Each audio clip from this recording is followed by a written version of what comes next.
Huh? I found myself muttering. I knew my husband had a tendency to do things on his own, but I never thought he would pull off something this massive. What do you mean by that? My husband laughed, carefree on the phone. It's just as I said. My mind went blank at the thought of it all. My name is Lily. My family was not rich. We lived with my father's grandparents, so we had a good home, but my father became ill in his 40s, so my mother had to earn money on her own to pay for his treatment and the family's living expenses. We lived paycheck to paycheck. Even as a child, I understood that. My grandfather, however, insisted that he did not want to work anymore even though he had reached retirement age, and my grandmother, who had never worked, often abused my mother to pass the time instead of working. My mother was desperately trying to cope with it all by herself. One day, my mother, who never complained, whispered to me in between housework, "You shouldn't live with us," and it remained in my memory forever. My father was always apologetic, and he cared for my mother and me. His illness worsened and he passed away before I reached adulthood. Then, sometime later, I decided that I wanted to live with my mother when I became an adult. My mother was a patient person, and after my father left, she spent her days caring for her parents-in-law and working part-time. She worked hard, even though they complained to her to take care of them and do her job. I wanted to take my mother out of this old, leaky house someday and set her free. I had always had no trouble studying, and once I had the goal of living alone with my mother, I studied hard, went to a good school, and received a job offer from a well-known company while earning a college degree. After that, I was committed to saving my salary by shuttling back and forth between my parents' house and the office. Thanks to this, I was able to put my grandparents in a retirement home and free my mother from nursing care. I approached my mother about moving out of her current home and finding a new one, but she said it was fine because she could still afford to live there, and told me to spend some money on myself once in a while. I know somehow that you are saving for me, but it's enough. You paid for your grandparents' retirement home. You're still young. You should spend more money for yourself, she said to me. I had seen how hard my mother had worked for so long, and I was determined to repay her more. But she insisted that she wanted this house, which she had lived in for such a long time and knew how to use. So while continuing to save money for the house, I tried to focus on other things a little more. I have been avoiding girls' night outs and drinking parties with coworkers, which I used to think of as a waste of money. But I began to attend these events once in a while as a reward for myself. I met my husband at a drinking party held with people from the company. I thought there was one face I did not recognize, but that person was a male employee's classmate from college. He was in a completely different line of work than I was, and I enjoyed listening to him talk about his work. People around me laughed at me, saying, "You talk about work even at a time like this?" He and I got along well, and we went from dating to marriage in no time at all. At the time, I was happy with this smooth sailing life. Looking back, I think it would have been better if I had gone through a little bit of an ordeal. When my mother heard about my marriage, she was as happy as if it were her own. She told me that I had found a good man. My mother jokingly told me, "This is finally a weight off my shoulders," she said. My husband understood my mother, who raised me with her own hands. He said he could never have done what she did. I was very proud of my mother. When I met his mother, I was nervous about it. Him and my mother got along, but what would his parents think of me? He tried to calm me down by telling me that his parents are not so strict. He told me that they can be rather gruff, but in the end, my nervousness did not dissipate until we met. "I'm home," he exclaimed from the doorway. His parents' house was a bit old, but there was something nostalgic and comforting about it. I could vaguely hear what was probably his mother's voice coming from the living room. "Sorry, it took me so long to clean up." My first impression of his mother-in-law was that she was a friendly person. She was bright, lively, and above all, easy to talk to. My future wife is here to greet you. Hearing the word wife, I felt my heart beat faster. I have been here with the intention of getting married, but when he calls me that, it makes me swoon all over again. We were soon ushered into the living room. It's nice to meet you. My name is Lily, and your son and I have been together for a while. My mother-in-law responded with a smile and said hello, then turned to him. She's such a cute girl, you don't deserve her. My mother-in-law said this, and my husband smiled shyly, and so did my father-in-law. I can't believe you're getting married, he said. The conversation was so relaxed from start to finish that my anxiety was completely gone. The time between meeting the parents and the wedding ceremony went by surprisingly quickly, partly because we were both working. Once we had decided on the dress and table arrangements, the wedding was just around the corner. It was a good memory for me that we hurriedly made the invitations together in time for the wedding. My mother also looked at my in-laws and said, They seem like good people. She sounded relieved. My in-laws always took care of me when I went to their house. It was about 6 months into our marriage that a dark cloud began to hang over our peaceful, newlywed life. My husband had been promoted and his salary had gone up a little, but he was now completely busy. We used to share the household chores on a strictly rotating duty system, but he sometimes came home late at night, so the household chores were now completely my responsibility. It's a busy season right now, so I have to be patient for a while. Besides, now that we are a couple, we have to overcome difficulties together. As I cook dinner, I imagine my husband working frantically at the moment. He's been texting me to go ahead and eat. I feel bad that I'm the only one who can eat while he's working so hard. So I waited until he came home. I'm home. By the time I heard his voice, it was already past midnight, and I was half asleep, waiting for him to come home.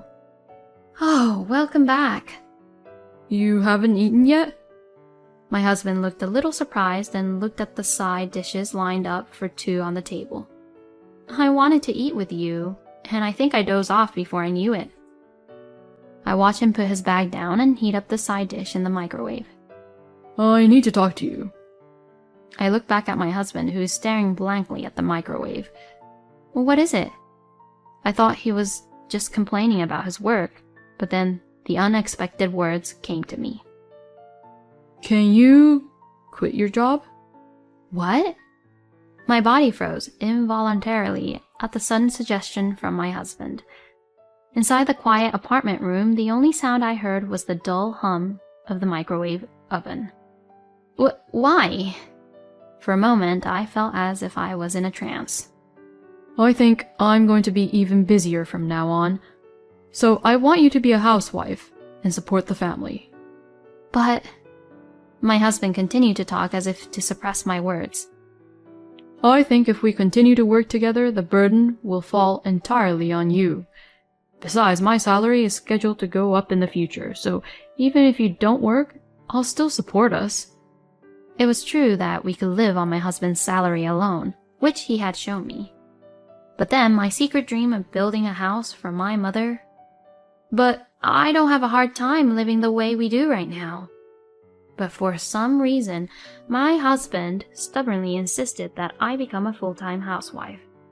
Strictly speaking, I could already build a house for my mother without our premarital savings. But then we would have to worry about our own house and future savings.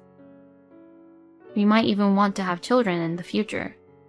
I continued my life of work and housework with these worries on my mind. Then one day I made a big mistake at work. My boss raised his eyebrows at me, saying it was not like me. I felt ashamed of my inadequacy and apologized many times. When I got home and was having a late dinner as usual, I inadvertently told my husband about it. My husband immediately said, See, I told you to quit your job. But then my husband's words stung me. Are you going to continue to cause trouble at your work? I couldn't think of anything to say. Recently, my work efficiency had begun to decline, and I was making more mistakes than I realized. This is the first time I've made a big one, but if my desire to keep working causes my co-workers and bosses trouble again, I'll support you. In the end, I submitted my resignation as my husband urged me to do. For a while, I was able to concentrate on household chores and get enough sleep, and I felt that my physical and mental health was improving. I was also able to support my husband better than before. I thought things were going to turn around, but instead, I was forced into a tight corner. I regretted many times that I had not quit my job at that time. You don't have a job. Your husband supports you. I can't believe you. As soon as my mother-in-law found out that I had become a full-time housewife, her attitude changed drastically. It was not only my mother-in-law, but also my father-in-law. You married our son because you just wanted to spend all day lounging around, didn't you?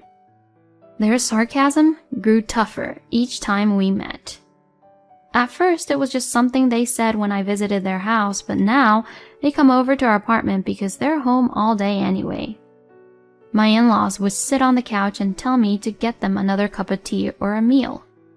Sometimes, they would look in the corner of the house and say, "You're a housewife and you can't even clean?" And they began to make the typical degrading comments. Since it happened so frequently, I felt numb to it, so I would just ignore them. I was feeling much more stressed than when I was working. Even my husband, whom I depend on, said to me, I'm taking care of you, so you should at least do a perfect job at timing your meals. His demands escalated. He would get angry at me, saying it's common sense that I would be able to do certain chores. I would have been more comfortable if I had been working. My in-laws now come to our home without calling in advance. I was constantly on edge and felt more stressed by the day.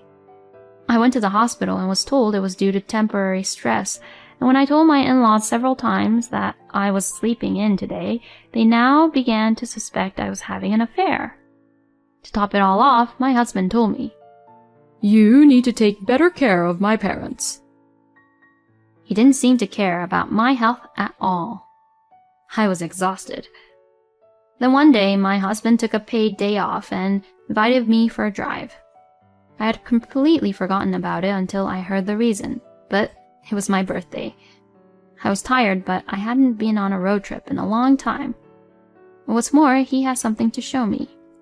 For the first time in a long time, my heart was fluttering, as it had when we were dating. Thank you. For the first time in a long time, I thanked my husband sincerely. But the car was going down a different road than I had expected. I was expecting some sort of restaurant with a nice view, but here we are. It was a 20-minute drive to a residential area. In front of me was a newly built house that was about 2 times larger than the other houses. It looked like a 2-family house, and in front of the house stood my parents-in-law. What? I looked up at my husband. I had no idea what was going on. This is your present, aren't you happy? My husband said while pointing to the house. What? I didn't know what to say. You guys took so long. My in-laws walked toward us with smiles on their faces. I immediately exclaimed, "This is a 2-family home. Where did you get the money to build this?" There was no way we could afford such a house with our savings, but my husband was unconcerned. Your savings. What? I saw your bank account the other day. I found that you had saved a lot of money. Thanks to you, we built a beautiful 2-family house. My in-laws must have known that they had spent my money. They were grinning and looking at me. Without the energy to be outraged, I collapsed to my knees at the reality before me. I slumped to the asphalt, unable to move my body. My husband and in-laws gazed at me with glee. I'm glad the surprise was a success. We made a great purchase. I couldn't believe that my savings, which I had saved to give my mother a house, was used without my permission. It was obvious from the magnificence of the house that my savings were almost gone. The lease of our apartment had been terminated, and without a job I had no choice but to stay in the newly built house. My husband complained to me, and every day I had to do housework for everyone, including my in-laws. I became completely apathetic and just became a machine to take care of my husband and in-laws. They wanted to use me as a convenient slave and a moneylender. As I was washing the dishes, I heard them giggling in the living room while watching TV. It was at this point that I became angry and thought, this is not right. Why are these people living a comfortable life with my money? Why do I have to go through such hardship every day? My doubts soon turned into strong anger. I will get revenge on these 3 people. With this thought, my mind became clear as if a fog had lifted. I hired a detective to investigate my husband. To begin with, it was strange that he worked from morning till late at night and was paid that salary. Besides, my husband's attitude toward me had cooled since he had been promoted. I began to suspect that there was something behind this, and I couldn't stop thinking about it. My intuition was right. 2 weeks later, the detective showed me many photos of the scene of an affair, a young woman and my flirtatious husband. They seemed to meet frequently, and the evidence was easy to gather. I then consulted a lawyer and planted a recorder in our house. The purpose was to record my parents-in-law's treatment of me as evidence. The lawyer said that if I could get audio evidence, I could prove what they had done, and I could also claim alimony. The house was supposed to be for my mother, who had gone through a lot of hardship. And then the 3 of them entered the house knowing nothing. I will not forgive them. I first played a loud recording of my parents-in-laws yelling at me from my balcony so that all the neighbors could hear it. The neighbors were suspicious at first, but soon realized that it was the familiar voice of my mother-in-law. They were all puzzled and was trying to figure out what was going on. "What are you doing?" My mother-in-law's angry voice sounded exactly like the yell in the recording. My mother-in-law noticed this and said, "No, this isn't what it looks like." But it was too late. My in-laws rushed to the 2nd floor to come see me, and I said to them, "I can't take it anymore. I'm getting a divorce." I declared this to my in-laws. It seemed that my husband immediately heard about the commotion. It was only 7 o'clock at night, but he came home. "You! What have you done? How dare you humiliate my mother and father?" I tried to remain calm. "You're home early. You usually work until midnight," I told him. For a moment, my husband was upset. "I had to beg them to let me go home early because things were tough at home.